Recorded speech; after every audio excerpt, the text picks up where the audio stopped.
प्रधानमंत्री नरेंद्र मोदी ने बाढ़ प्रभावित जम्मू कश्मीर को 1000 करोड़ रुपए की विशेष सहायता की घोषणा की। राज्य में बाढ़ की स्थिति का लिया जायजा। कहा, भारत पाक अधिकृत कश्मीर में बाढ़ से प्रभावित लोगों की हर संभव करेगा मदद।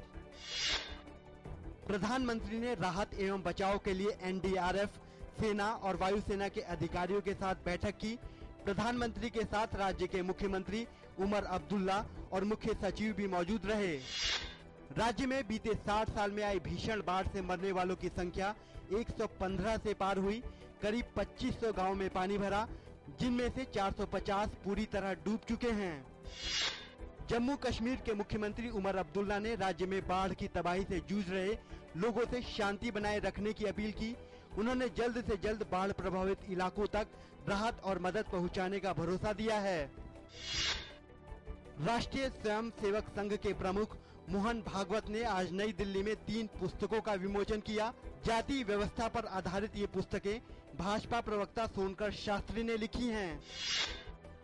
आरएसएस प्रमुख मोहन भागवत ने कहा कि समाज का प्रत्येक घटक सम्मान योग्य है और अगर समाज से भेदभाव को समाप्त करना है तो आत्मीयता और सम्मान के भाव को स्थापित करना होगा। सूचना एवं प्रसारण मंत्री प्रकाश जावड़ेकर ने कहा कि 2014 के लोकसभा चुनाव में लोगों ने जाति के आधार को छोड़कर मतदान किया। उन्होंने कहा कि राजनीति में जाति के आधार पर मतदान का प्रचलन बन गया था। केंद्रीय सूचना और प्रसारण मंत्री प्रकाश जावड़ेकर ने कहा कि दूरदर्शन और ऑल इंडिया रेडियो के पास करीब 7 लाख दुर्लभ और बेशकीमती रिकॉर्डिंग का खजाना है। उन्होंने कहा कि सरकार की कोशिश इस खजाने को आम लोगों तक पहुंचाने की है। केंद्रीय ऊर्जा मंत्री पीयूष गोयल ने कहा कि बिजली का उत्पादन करने के लिए पिछले 3 महीनों में कोयला उत्पादन एक संतोषजनक स्तर पर है।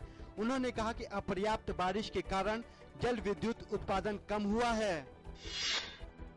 केंद्रीय ऊर्जा मंत्री पीयूष गोयल ने कहा कि सौर ऊर्जा का विस्तार सरकार की मुख्य प्राथमिकता है और घरेलू सौर ऊर्जा उत्पादन बढ़ाना उनकी कार्यसूची में है।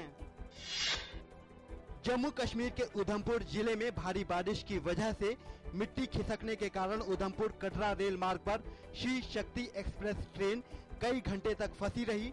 ट्रेन के रुके रहने से सैकड़ों की तादाद में यात्री परेशान रहे। बीसीसीआई को आज अपने सदस्यों की अनौपचारिक सभा में अंततः अपनी सालाना आम बैठक एजीएम से संबंधित गतिरोध का हल मिल गया है। आज चेन्नई में हुई बैठक में फैसला किया गया कि बोर्ड की कार्यकारिणी की बैठक 26 सितंबर को आयोजित की जाएगी।